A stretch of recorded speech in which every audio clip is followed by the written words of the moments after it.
army of mosquitoes, of other bacteria and viruses threaten them, as our community workers, our lady healthcare workers, our medical professionals are working around the clock, they cannot cover 35 million people. And going forward, as the waters drain, we will rebuild. We have to rebuild our lives, we have to rebuild their lives, we have to rebuild their houses, we have to rebuild their schools, we have to rebuild their hospitals, they have to rebuild their infrastructure. And we know that we cannot do this alone, but we will do this together. And I cannot tell you how heartened we are by the support we have received by yourself and from the United Nations. So soon after this catastrophe, you've arrived here yourself.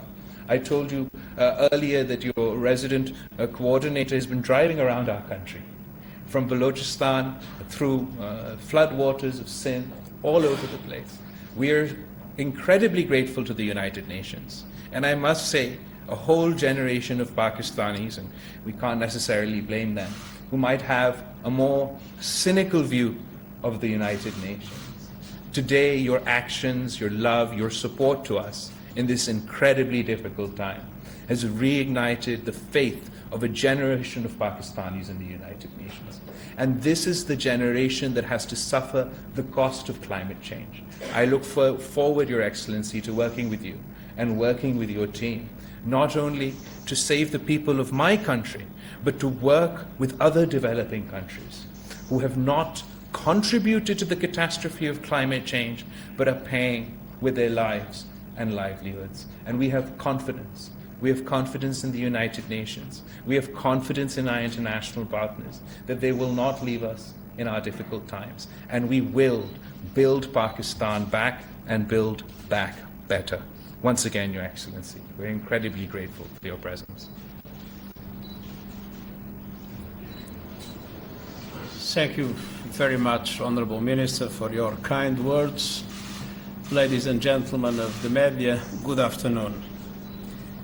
I'm here to express my deep solidarity with the Pakistani people over the devastating loss of life, human suffering, and physical damage caused by this year's floods, a product of the intensification of climate change. Today, I was briefed by Prime Minister Sharif, Foreign Minister Bhutto, and other senior members of the government on the latest developments. Some regions of Pakistan have just experienced their wettest August on record, and rainfall in some provinces was up to 8 times higher than usual. Climate change is there. And tomorrow I'll see the impact of the floods in different areas of the country. But we have all seen media images of the extraordinary destruction. And I can only imagine the power and ferocity of the water as it bore down on villages, roads, bridges, and everything else in its path. It was clearly terrifying, a wall of water. And my heart goes out to everyone who has lost loved ones in the tragedy, and all those who have been affected by the loss of their homes, their businesses, and their livelihoods. I visited Pakistan many times when I was High Commissioner for Refugees. And Pakistan hosts one of the most effective and generous refugee operations of the world in support to millions of Afghans. So this is not my first visit to Pakistan.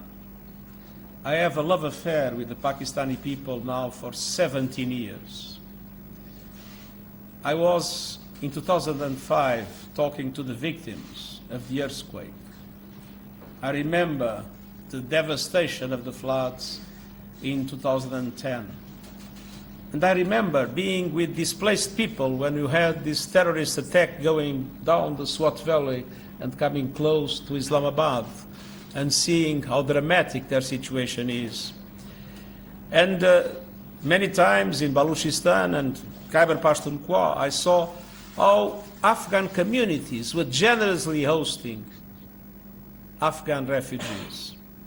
And one thing I always discovered in Pakistan was the way people would support other people, Pakistanis or Afghans. Communities would support other communities with an enormous sense of generosity and solidarity. And so it is very emotional for me to see the level of suffering that so many Pakistanis are having at the present moment. Because it is heartbreaking to see such a generous people going through this crisis. No country deserves this fate, but particularly no countries like Pakistan that have done almost nothing to contribute to global warming. Pakistan and other developing countries, from the Horn of Africa to the Sahel, are paying a horrific price for the intransigence of big emitters that continue to bet on fossil fuels in the face of science, common sense, and basic human decency. Even today, emissions are rising as people die in floods and famines. And this is insanity. This is collective suicide. From Pakistan, I'm issuing a global appeal. Stop the madness, end the war with nature, invest in renewable energy now. And as the crisis gathers pace, it is clear that most countries are nowhere near prepared. Developed countries must step up and provide Pakistan and other countries on the front lines with the financial and technical resources they need to survive extreme weather events like these deadly floods. Half of all climate finance must go to adaptation and resilience in the developing world. And developed countries must produce a credible roadmap to back their commitment to double their financial support. Loss and damage from the climate crisis is not a future event. It is happening now, all around us. And I urge governments to address this issue at COP27 with the seriousness it deserves. Ladies and gentlemen of the media, the United Nations is on the ground to support the Pakistani government's relief efforts. We and the civil society are making good use of the funds released from the UN Central Emergency Response Fund, and we are stepping up our efforts through an air bridge from Dubai. Our people have delivered food or cash assistance to hundreds of thousands of people in Balochistan and Sindh, tons of emergency supplies to support children and women. But let's be clear, what we have done is a drop in the ocean of the needs of the Pakistani people. Hundreds of thousands of people are living in camps, and many more, 6 million, as far as I know, are with host communities that are sharing everything with them. An important reason for my visit is to draw the attention of the international community to this climate catastrophe and to appeal to massive support. Pakistan needs massive financial support for the relief and then for the recovery. And as I said this morning, and I repeat, it's not a matter of solidarity or generosity, it's a matter of justice. Before I conclude, allow me to say a few words about the passing of Her Majesty Queen Elizabeth II. On behalf of the United Nations, I extend my sincere condolences to the Queen's family and to the people of the United Kingdom and the wider Commonwealth. Queen Elizabeth exemplified the values of calmness, dignity and grace. For as long as I can remember, she has been a reassuring presence on the global stage. Thank you. Thank you. Colleagues, for better time management, I would like to request you to pose a single, concise question so that we can have the corresponding answers. Gentlemen, on the right side, yes.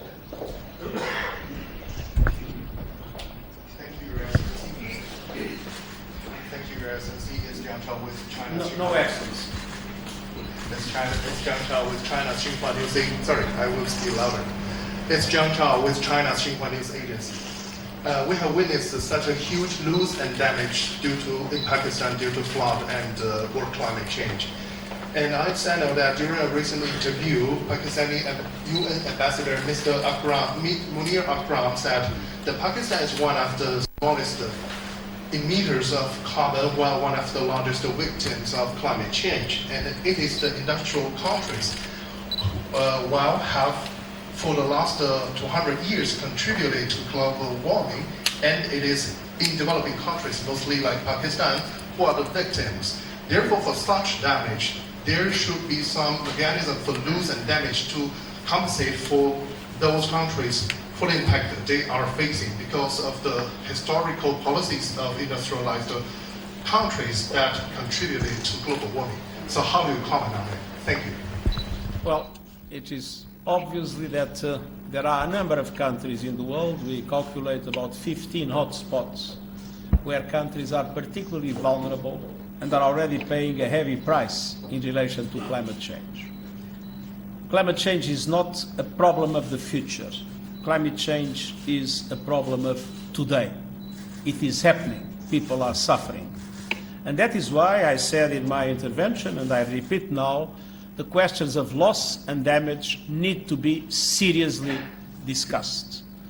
And that discussion that I hope will take place in the COP in Cairo hopefully will be translated by an effective support from the developed world to the most impacted developing countries to build resilience and to adapt to the circumstances that were created by others. And that is why this is not a matter of generosity, it's a matter of justice. Gentleman in the third row, Hannes. Thank you, Mr. President. My question is to the visiting dignitary.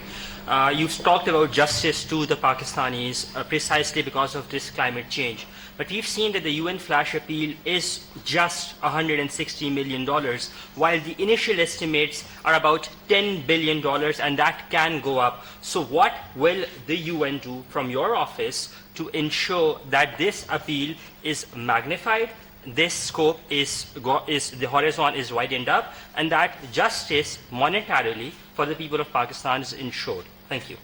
When there is a crisis anywhere in the world, we issue in the next few days a so-called flash appeal. And the flash appeal has not as an objective to gather the funds to solve the problem.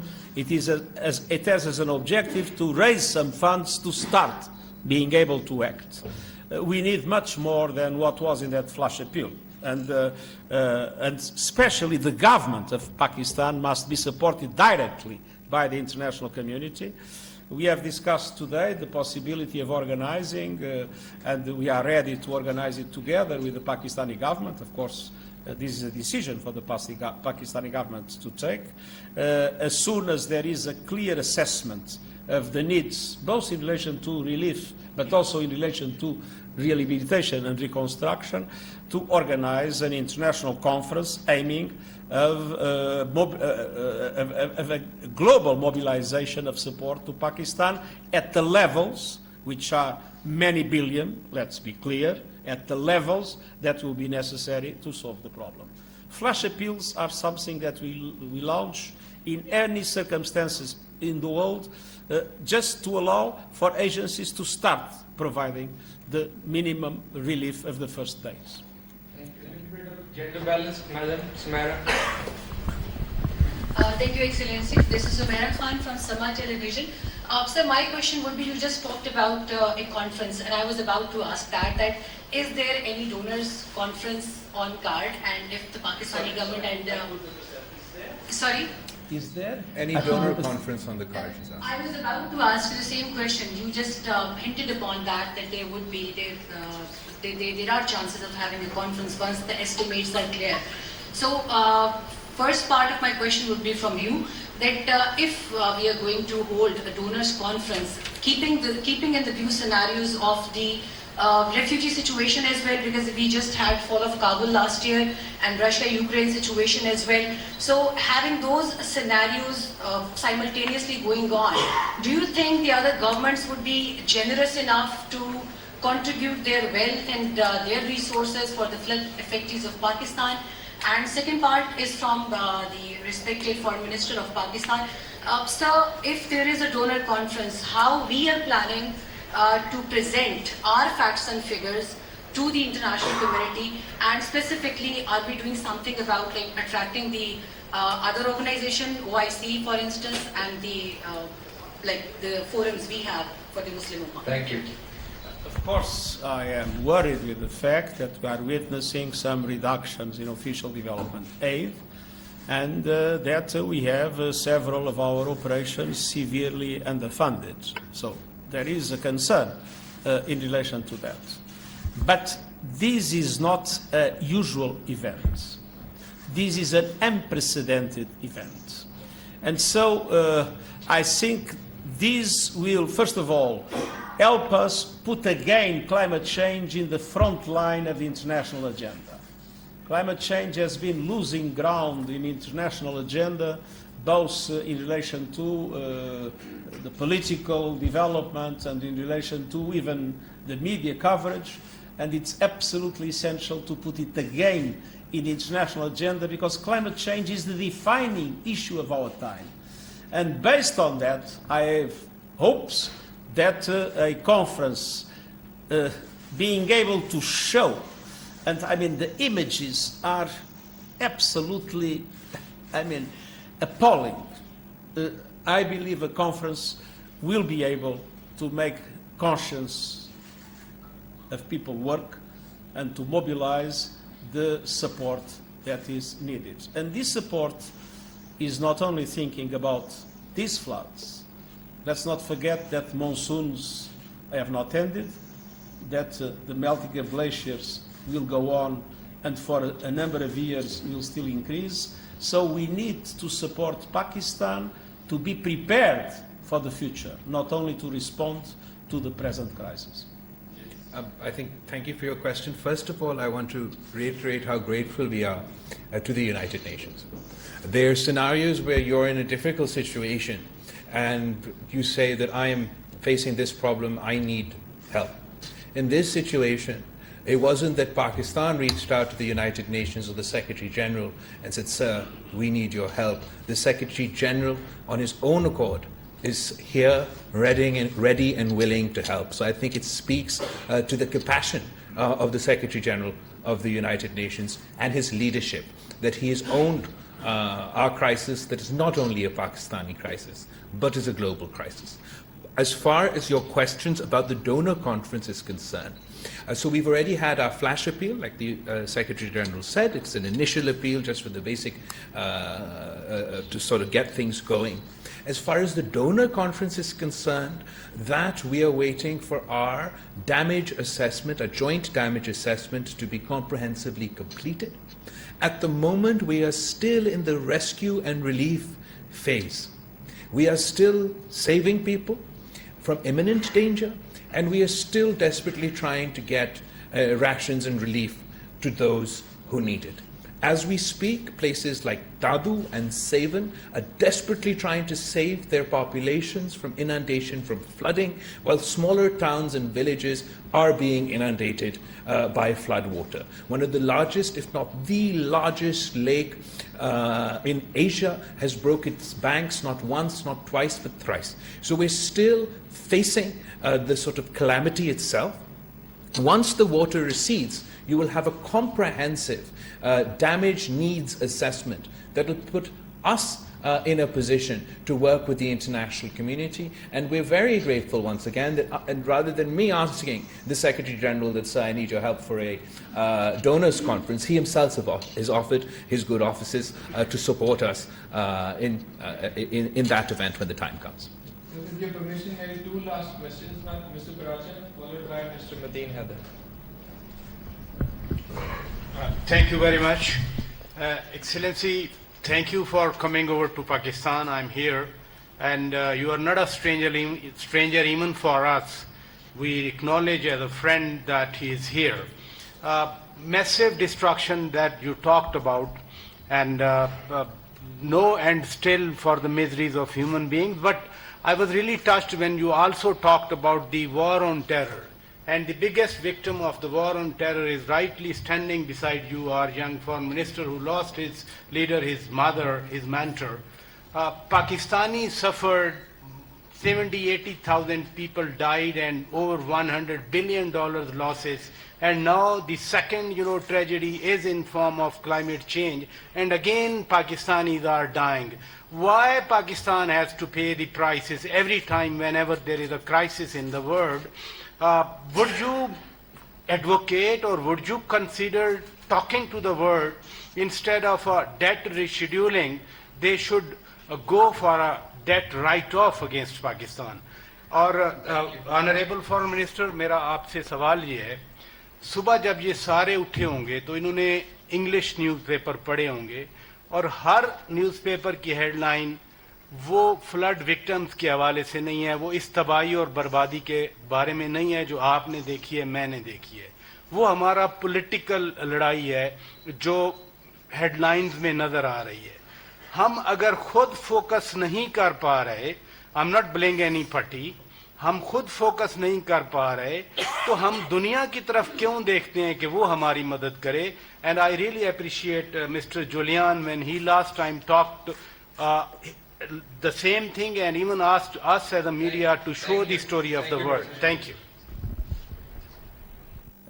If there is anything I've been talking all the time, especially since the beginning of the COVID, is the absolute need to have effective mechanisms of debt relief in the world for developing countries that are on the verge of financial collapse. We had just one initiative, as you remember, a suspension of the payment of debt now for 2 years for least developed countries.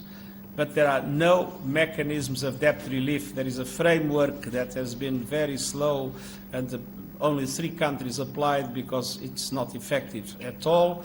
And there are no mechanisms of debt relief in place, especially for middle-income countries. And this is something I've been putting as much as I can in the agenda of the G7, of the G20, of the meetings of the IMF and the World Bank, and I will not stop this campaign because I think it's absolutely essential. The risks for the world of a group of countries having defaults would be extremely, extremely high. We discussed today some creative ideas that we are trying to put on the table in different scenarios, namely in relation to climate change. And one of those ideas that I very much cherish and we are trying to promote as we speak is in relation to debt swaps for investments in adaptation, which means a country, instead of paying its debt, invests that money in transition for a green economy and in building resilience against the impacts of climate change. This idea was born in our discussions with small island developing states that are, as you know, some of the most impacted countries in the world, and some of them risk to disappear. And we are making a strong campaign with those that have power in the international financial institutions to adopt as a practical instrument of debt relief and of improvement of our climate action, the possibility of these swaps. Instead of paying a debt, you invest in adaptation and in the transition to a green economy. और आपका जो दूसरा सवाल था पराचर साहब, I completely and utterly agree with you. हम तो for quite some time now we have been trying to advocate that our national attention and therefore then following which we'll see international attention should be on flood relief, the flood victims, on our fellow citizens that are facing a scale of a catastrophe that we have never seen in the existence of our country. And you're very right. Unfortunately, we get distracted by political events. And we're very grateful to those who've consistently engaged, particularly amongst the media community, because we know that there's a race for ratings. And unfortunately, उस race for ratings में कभी कभार जो अहम issue होता है, जो pressing issue होता है, वो मिस हो जाता है, और जो सबसे ज़्यादा तमाशा करता है उनको स्पॉटलाइट दिया जाता है. We can't afford that right now. So our efforts and our focus from the very start have been on the flood victims, and our appeal to fellow political parties, particularly from the opposition, that there will be a time for politics. There will be a time for us to hold large rallies and jalsas and abuse each other in public. But this is not the time. This is the time to unite as a nation and to help desperately, desperately in need Pakistanis who are suffering in all 4 provinces of Pakistan. Mr. Foreign Minister, with due respect, I would just like to say, I've noticed that whenever I come to this place, there are only selected a few journalists. They are always asked. They are always allowed to ask questions. We are from foreign media, and I've been raising my hand. I have just 2 quick questions. One question is, according to a 2019 report of Water Ministry, in the past there used to be natural waterways that could carry more than 1 million cubic water. And because of encroachment, that has shrunk to 100,000. Most of those who encroached upon, they are from the elite and super rich classes of Pakistan. What will government do to clear? Because many people believe, many experts believe that had they been cleared, this would not have brought big disaster.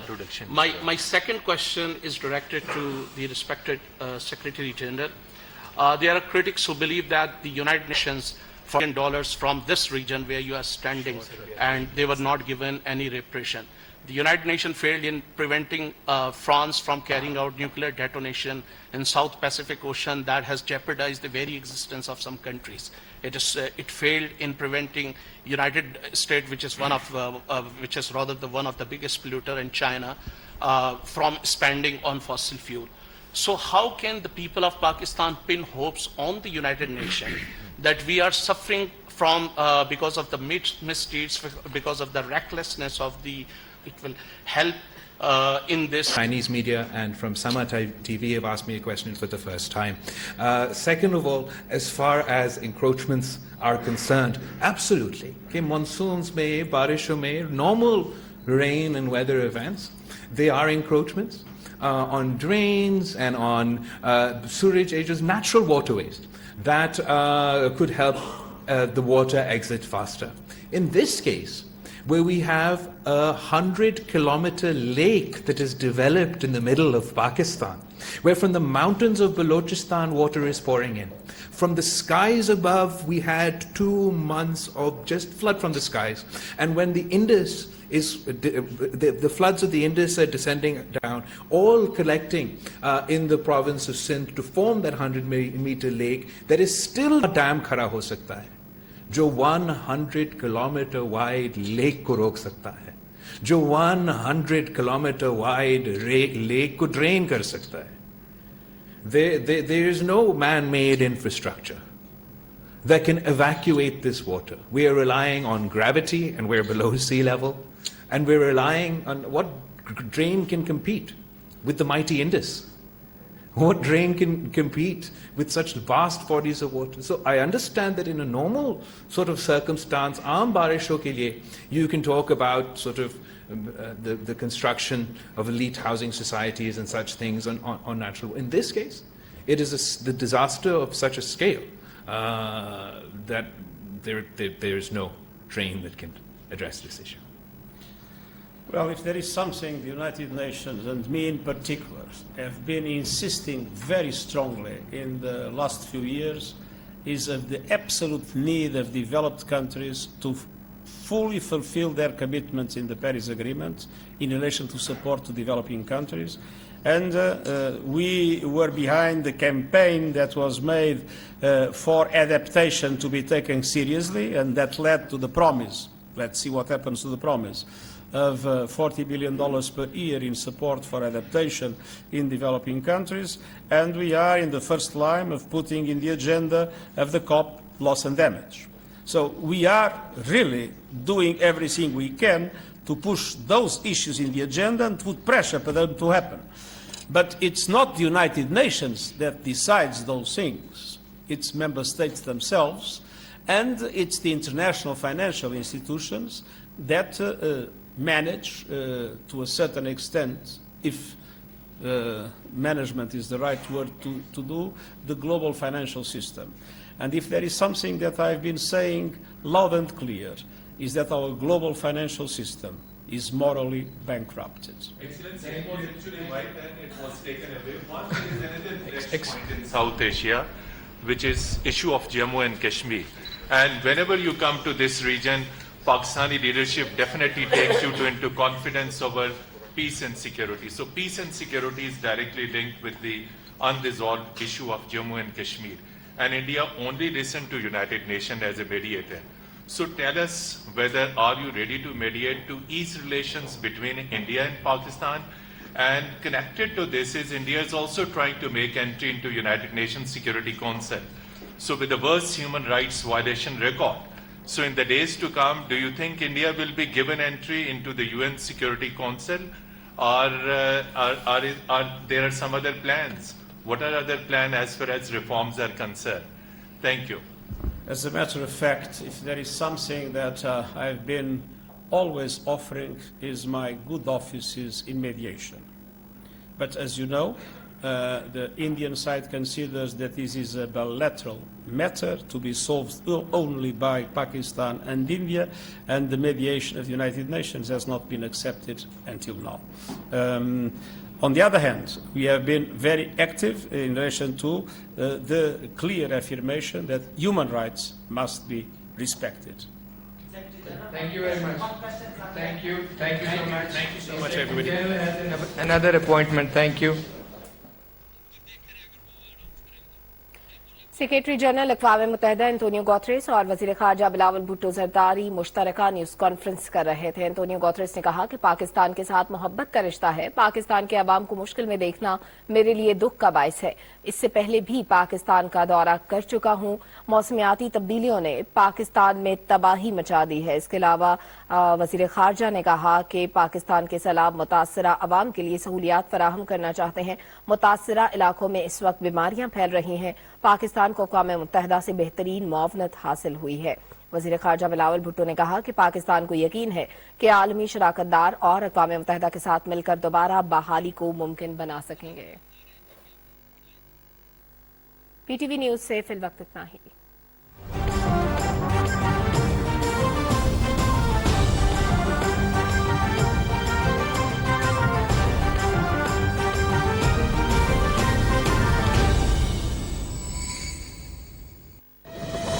हालिया बारिशों ने मुल्क में 30 साला record तोड़ दिया है और अब तक